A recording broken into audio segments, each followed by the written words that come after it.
Stephen, you must be delighted how the year has gone for you.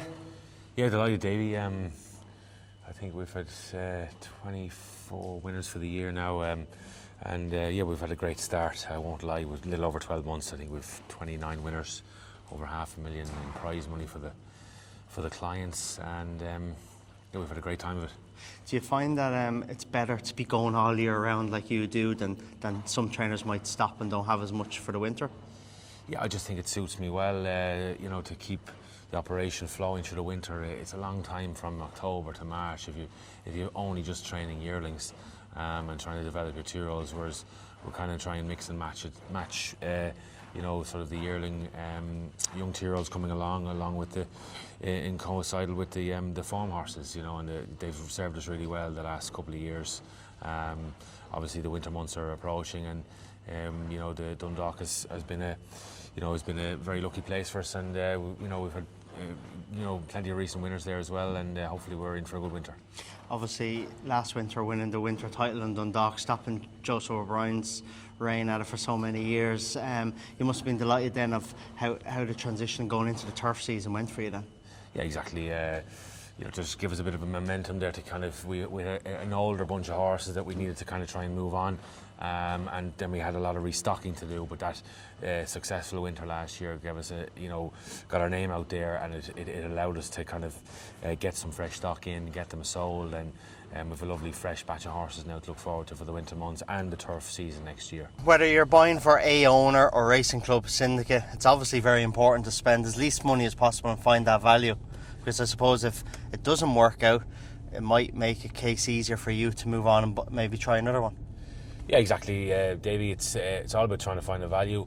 Over the last number of years, we've been able to find plenty of that. The horse and training sales, even the breeze ups this year. Mayflower's a lovely example. A 50 grand breeze up filly won first to Mount Leopardstown, and we got plenty of money for her there after she won the maiden. So always on the hunt for value. I bought Premier Handicap winners for less than 50,000. I bought stakes winners for less than 75,000. So, it's very important to try and find the value. Obviously, the international demand for these horses, it has gone up for the prize money that's on offer in a lot of these foreign countries. They can sort of pay a lot more for them and justify spending that as well. Whereas, the prize money at home, whilst I feel it's respectable in comparison to most European countries, I feel that the international demand is beating us in the sale ring. But look, we have to step up. When a nice horse enters the ring, we try as best we can to get him. There's only a couple of opportunities a year to buy these horses. The private market is almost impossible with the kind of money that we have to spend. So look, we keep hunting away and trying to find the value all the time. And the online sales now are a big thing as well. Instant Appeal was a recent example of that. There's a lot of respect behind those online sales now, I do think that it does give the ability, if you're interested in selling one, you don't have to wait 3 months for a sale. And equally, if you've got a client with an order to buy one, you don't have to wait 3 months either. So I think the online sales will be a growing factor over the coming years, and there's a lot of due diligence and a lot of respect for those sales at the moment. On the other side of the fence, obviously, National Hunt Racing, just a quick point on what you said about online sale. At Cheltenham the other day, I did a video with Kat Sheridan, who's in charge of Tattersall's online sale, and James Doyle, who sold She's For Me Boys to Tom Malone for Jamie Snowden. She cost 42,000 online, and she's ran 4 times and she's won 3 times. So it just shows you there's some great success, whether it's flat or jump, with these online sales. Yeah, big time. I think I was quite sceptical at the start. I'd like to inspect the horse, etc. But everyone doesn't have the ability to get on a plane or to head 4 hours in a car. So the videos are online now. If you have respect for the veterinary certificate behind it, and the weight has to be behind that, because if the horse isn't right, you have an opportunity to return it within 7 days if what it says in the vet cert is not what you're seeing in front of you when you pick the horse up. So there is a lot of there's a lot of respect for those sales now, and I think it will grow. Stephen, when you started Shamrock Thoroughbreds, did you ever imagine it would have 100 winners? I didn't think it would happen as quickly as it did. And I think 7 or 8 years getting it going, but I always say it started with one horse, and it did. And it was a cheap horse. I think it was a 10 grand horse. Took me 3 months to sell him. It was all winter trying to flog him, and he was placed in Premier Handicaps Master Speaker. But I had to go to Tats to get credit off them. I hadn't got much in my bank account at the time, so I started very humble beginnings. But success breeds success, I suppose, and we managed to sort of find our way, find our path. Those tried horses, I'd be forever grateful to a lot of them. Obviously, what the bunch of horses did for me last winter to get me started as a trainer. I think it was huge, and I'll be forever grateful to those soldiers. Shoot to Kill obviously was one of those, and he was the 100 winner at Roscommon there when the turf kicked off there back in March. I think it was around April, May time, and he'd served us well all winter. So he was a prime example of a horse that good ground horse that you can campaign through the winter months, give a little break to in the springtime when the ground is soft, and then you can bring them back down on the turf, then freshen them up and go again. But as long as there's space between the races, these horses can hold their form. I think the idea of giving these horses 3-4 months off, unless you're dealing with a stakes horse or Premier Handicap horse, there's a lot of opportunities there in the all-weather to campaign these horses in the 0-80, 0-90, 0-100 grade if they're not Premier Handicap level. And you can still give them that little bit of a break in the springtime, and they can always come back and hold their form during the summer months, as long as they're not heavily raced. And I like to put plenty of space between my horses' runs, and give them plenty of time to recover before we go again. Dundalk's obviously been such a great hunting ground for you. What are your thoughts on going to be a new all-weather track in Tipperary, hopefully open in the winter of 27, I'm told? Yeah, look, obviously it's a thing that's been coming down the road for quite some time. I love all-weather racing, so the idea of a second track obviously is appealing. It'll be a little bit further away for us to travel to. Dundalk is only a stone's throw up the road, but with respect, there's a lot of trainers travelling from all over the country, and it probably will be a little bit more centralised, having a second all-weather track there and less travelling for some of the bigger yards, lads hunting up to Dundalk every Friday, from the likes of Cork and Kerry, etc. With their long journeys, especially on a Friday evening for staff. So I think the development of a second track to make it a little bit more central to the racing population would be a big help. I'm not necessarily sure there's a dying need to have a second track with the amount of racing that's on. I think Dundalk is underutilised at the moment. Yeah. Racing two times a week max during the winter months, and sometimes only once a week. Some of them all-weather tracks in England can heavily race a lot more than that. But I do get the idea that from a location point of view, it will give a lot of other yards, less travelling, I suppose, and more opportunities then to look forward to as well. But all-weather racing, especially in the climate we have, I feel even if there's a few more meetings during the summer months, and maybe Tipperary could take up that opportunity as well, because not all the time where we get good ground for these horses, spring and autumn time, for the soft ground horses obviously, but I think a few more meetings during the turf campaign for all-weather racing would do it no harm. Stephen, did you always see yourself as becoming a trainer? Going back to the start when you were with Ado and that?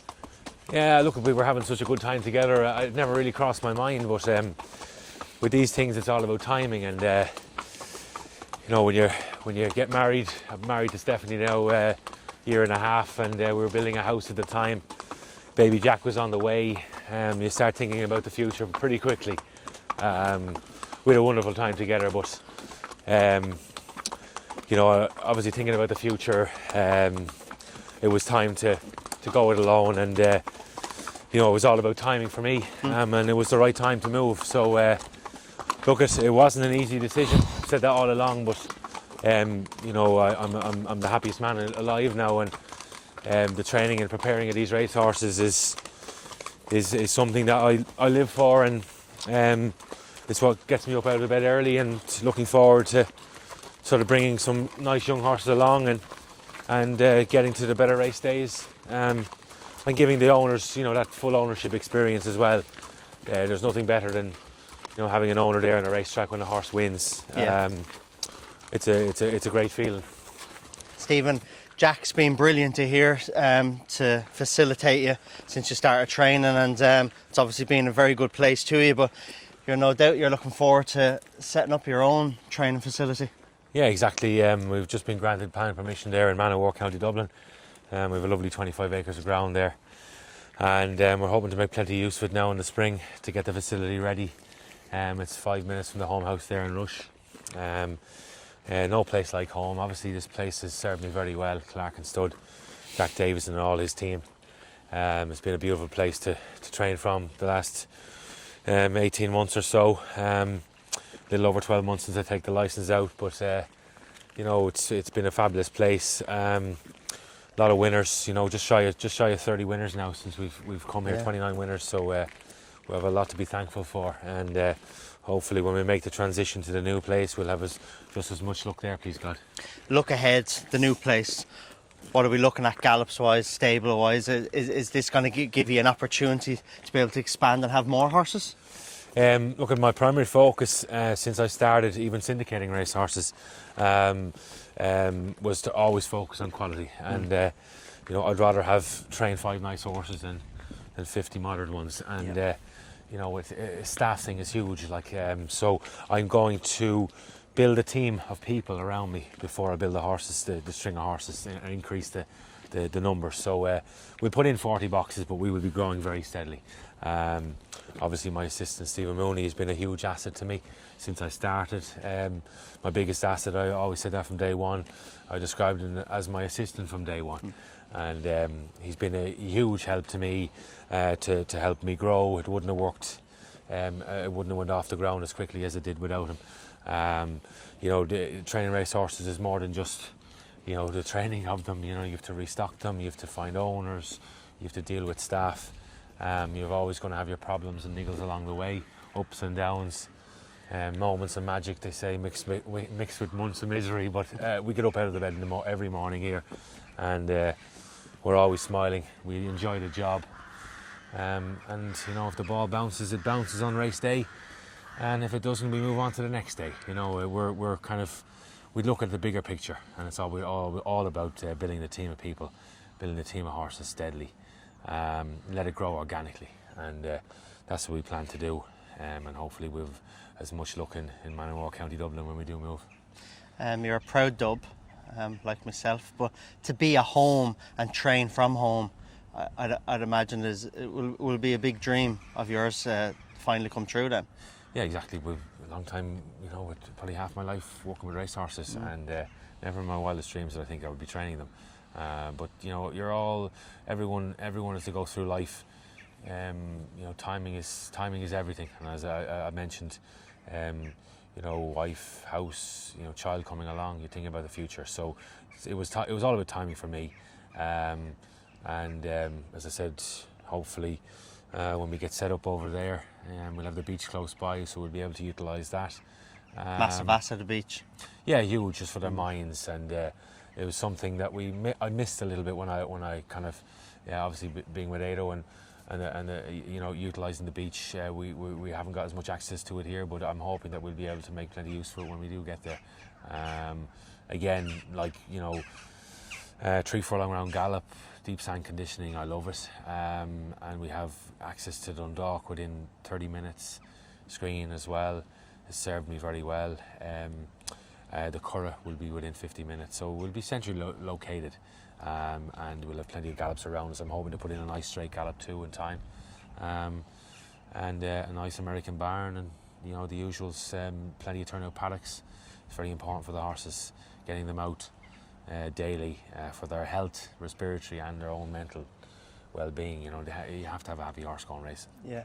How are you finding fatherhood? Yeah, all well. I think he's growing too fast now. He mightn't be a jockey, but happens quick, doesn't it? Yeah, it's very fast. But hopefully hopefully things will go well, and hopefully you'll get involved with us at some stage. And you, as yourself, personal, what do you do to switch off and get away from riding horses? Any hobbies? Play golf or anything like that?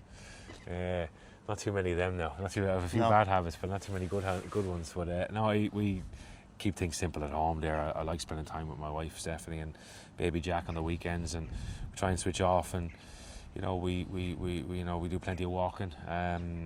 But yes, usual same. Watch sports, etc. And read a couple of books at night time, keep me interested. But no, we just you try and switch off as best you can, but it's forever in your head. It is, and it's forever, week to week, just keeps going on, and it's a 24/7 job, isn't it? Exactly. It's why we do it. No different than the farming. This is obviously 24/7. The farming, you can take a day off. This game you can't. But when you rotate it with staff, you try and get the odd day here and there.